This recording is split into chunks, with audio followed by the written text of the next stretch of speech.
Hello, hello, hello, hello, hello. How are you, everybody? Welcome to the Trig Podcast of Joy. Goes to TV in this beautiful Martin Luther King Jr. Day podcast, special edition, 12:30, here noon time-ish in the LA area. Welcome, bienvenidos to my podcast. You can watch me, I have some hair here. Watch me on YouTube, on Facebook, on LinkedIn, on TikTok, Instagram, wherever you're watching me. Thank you for being here. So glad that you're here. So excited that you're here. Thank you for always your kindness, let's see, I want to just get a couple of things going here. Excuse me really quick. Let's see here. Okay, let's get this going a little bit this way. And just fixing a couple of things for Instagram, for the gram, as a cool kid say. I haven't been a cool kid in a while, but here we are. So, yeah, welcome once again, my dear Gozo family, to today's episode 7 Steps to Rebuild Your Marriage Relationship After a Crisis. There have been all kinds of crises that couples and families have been through in 2025, financial, physical, emotional, whatever it may be. And I'm here to help you, to speak from my own experience, to speak from the Bible, to speak from the Word of God. And excuse me, I still have something stuck. I wonder if it's here in the glasses sometimes. I don't know what's going on. But to guide you. But before we get into that, I want to just say hello. How are you? What are you doing today? Here in the States, today is a holiday, so maybe you're working, maybe you're off. Perhaps nothing has changed. Maybe you are doing something fun. I have a friend who's in Fiji right now, so shout out to my friend out there in Fijilandia. And today, my wife and I and son are going to, I think, do some home projects. We worked out last night, my wife and I. That was really, really awesome. We've been in these healthier habits in 2026. And what else? Of course, church was awesome yesterday, beautiful. And then I did a late stream last night. Maybe you caught it. It was last night, like at midnight almost. I just got inspired to talk about a couple things. So you can check that out on my YouTube channel, wherever you're watching me, on Instagram or Spotify, Apple Podcast.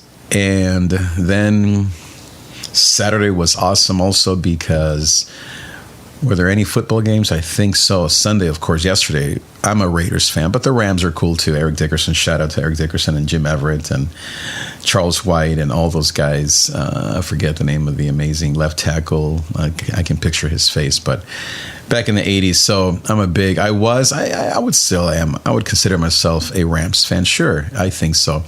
Especially with the Raiders being gone. I'm a diehard Raiders fan. And of course, Raiders and Rams don't get along. But these days, with the Rams being in LA, they play in downtown. They're not like OC. So I think we're all good with the Rams. So yeah, on to the championship, but the NFC championship game next week, I guess. And then Friday, we had a great time with our daughters out there in the Miracle Mile where they live, spending time because of my beautiful wife's birthday, which was Thursday. Thursday, she spent time with her family, with us, meeting with her sisters, and then, of course, together here. So, yeah, it's been an awesome week. How are you doing? What have you been up to? What has been happening lately? How was your weekend? What did you do? How do you feel? How do you really feel? All those things that are important. By the way, I wanted to show you a quick picture of a studio that I see here online. Look at this beautiful studio. This is my plan, and this is not as hard as it looks to build. It's just a house, doesn't have any acoustic treatment that I can see. The lights are very good, not necessary per se.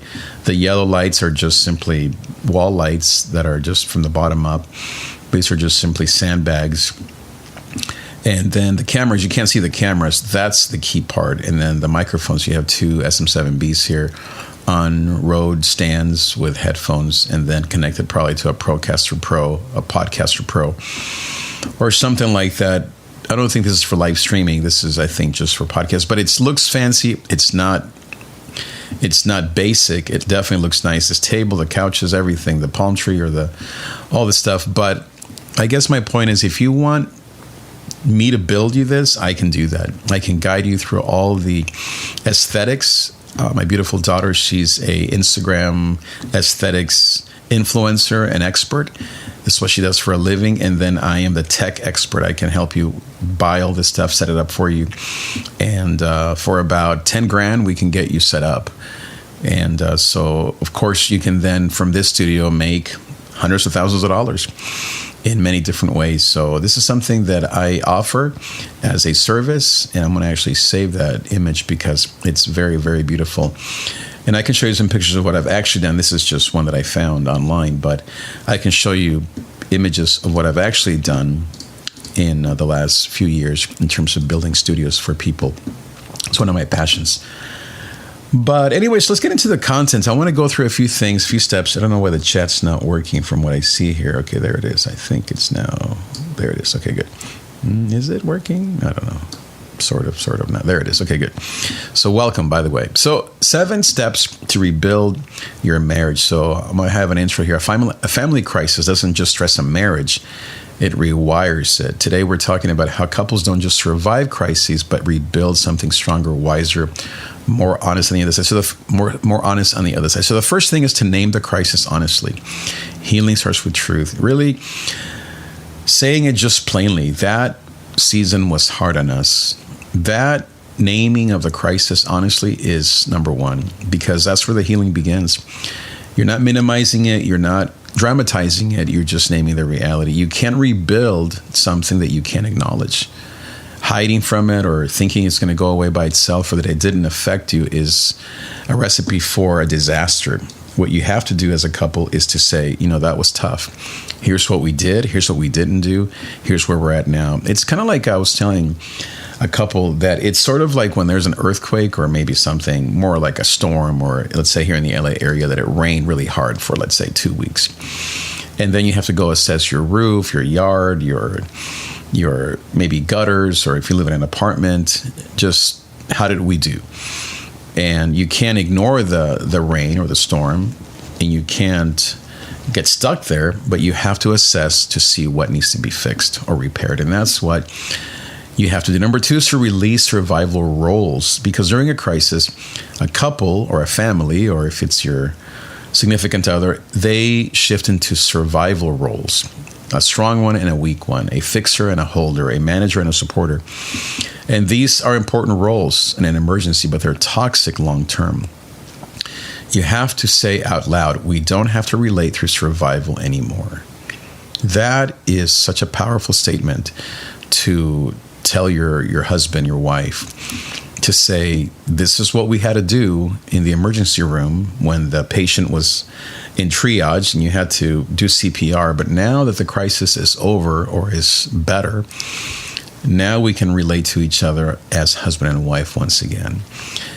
Number 3 is to restore the emotional safety before intimacy. Before you go back into having your normal intimacy life, and I'm talking about and I don't want to say that word if the stream gets stopped. Before you go back to your normal habits, assuming that they were good beforehand, you have to first restore safety, emotional safety, and that is rebuilt through presence, not solutions. Listening before fixing, gentle closeness without expectations. Safety is first, connection follows, intimacy is the last, meaning it's the third step. And so for a marriage to restore safety, it has to first start with just being present, by being together. And so one of the things that I do with my wife and I, Rochelle and I, is we practice knee-to-knee times, coffee time. We also call it couch time in the mornings. When we get home, we do these things. All these are practices that rebuild a marriage, that restore safety before intimacy or fun or more spending. Mosquito. And sometimes couples will try to get out from the crisis by spending or by drinking or by going back to their original roles. And it doesn't create safety. What creates safety is presence, is being in each other's lives, is listening. How do you really feel?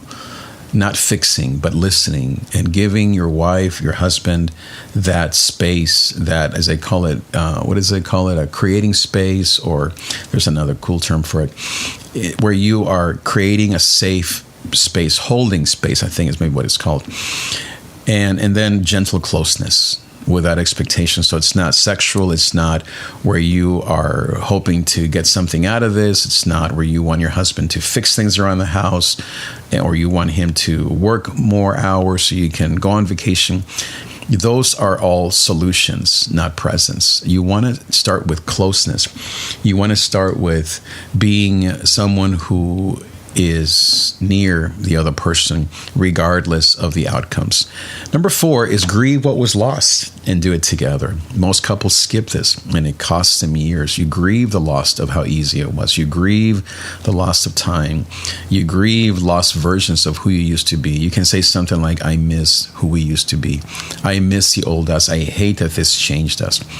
That shared grief softens hearts. It is an unspoken grief that hardens them. It's okay to acknowledge and to say, wow, that season really hurt us. It really changed us.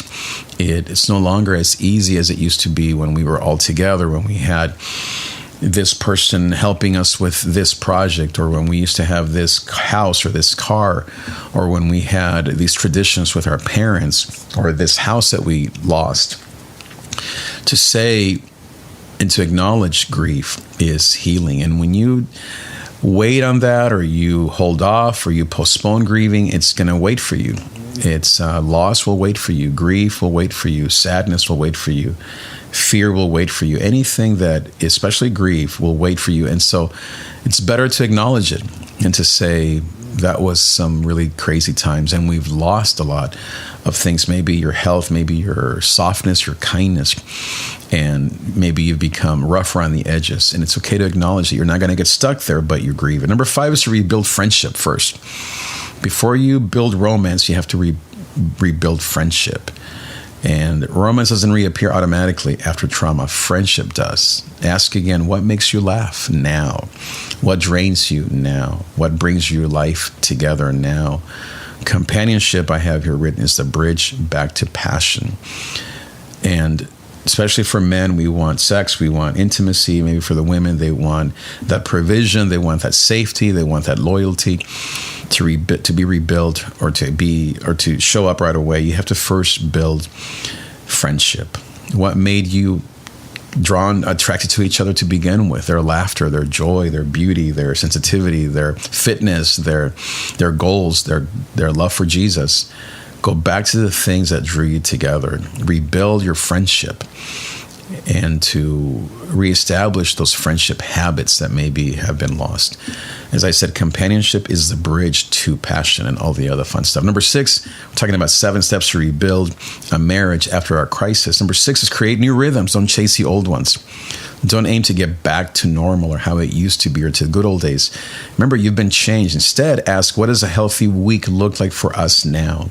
What does a healthy week or month look like for us now? Lighter schedules, clear boundaries, joy on purpose. A wiser marriage replaces the old one. This is so, so crucial to have a new normal, a new marriage. What does a healthy week or marriage look like for us in 2026 after the crisis? And it's not doing as many things as you used to. Especially as we age, especially as we mature, we have to be lighter on the loafers. Do less things that mean more. Clear boundaries to say, we're going to do this together here, and then that we can do separate. We're going to all together go on this date with just the two of us, or maybe with friends, or maybe with our kids. But this is going to be a private time or a private day for us. We're not going to get involved in all the other drama or the other things that we have to fix or do. Instead, we're going to keep our schedule light, but have clear boundaries to protect that time together. And we're going to enjoy what are things that you enjoy, that I enjoy. Let's do them together, and let's build joy back into our marriage, into our lives. So Rochelle and I, we love eating out. We love going to movies. We love being in bed together. We love doing projects. We love fixing things. We love talking. We love helping. We love being with our family. We love going on dates. We love eating, as I said. We love going to church together. We love enjoying life together. We went to Disneyland, like I said the other day, and to build upon those things, and to have it be mutual. It's not just one person's agenda or list, but it's both of you working together on less things that unite you. Number 7, the last one, is invite help without shame. If you need counseling, if you need wisdom from somebody else, physical therapy, it's kind of like physical therapy after an injury. You're not less, or you're not broken. Strong marriages don't wait until they're broken. They get help early, because that shortens the recovery and deepens the connection. And so if you want to coach like me, I'm not a therapist, I'm not a counselor, but if you want to coach, maybe kind of a step into counseling, someone that can guide you from a biblical perspective and from a marriage that's been together, and beautiful marriage for 30 years. So we've been through crises, we've been through difficulties, and we've recovered, we're recovering now. We went through some family things last year, health things and financial things. And so now we're rebuilding. We are thinking of getting a coach and ourselves, just things that will deepen. But if you want that for yourself, if you're looking to say, I need the same thing, then we're here for you. And I can refer you to some of the programs that I offer, some of the online coaching that I do, as well as one-on-one, all these things. So in closing, I thought a crisis doesn't define your marriage. It heals better. But how you heal does. So once again, a crisis doesn't define your marriage. How you heal does. You're not rebuilding what you had. You're building what you didn't have the tools for before. And that marriage can be deeper, calmer, more connected than the one you lost. This is very important to redefine, to accept that, I've lost something. It isn't the same. It's better. It isn't as innocent. It's better. It's more mature. It's more wise. And I'm getting the help that I need. I'm getting back up on the horse. I'm in physical therapy after an injury. Not an emergency surgery anymore. It's just simply physical therapy, because the walls or the windows need a little paint, a little touch up. The roof is leaking, and so I need to get someone to fix that. It's things like that build a marriage for us. These are the things that my wife and I are doing. These are the things that I recommend and that I want to encourage you to pursue in your life on this MLK Day, this holiday Monday here, and to encourage you to always live a life of gozo. Because there is pain in the night, isn't there? But gozo, joy comes in the morning. So I want to encourage you to go to my website, davidTrig.com, where you can find all of my services. And most of all, just stay connected here as I bring you the Word of God, and as I bring you hope and guidance and tools to help you along your journey back to joy, back to gozo. Thank you again for being here. Share this podcast with somebody. I'll see you next time. Adios.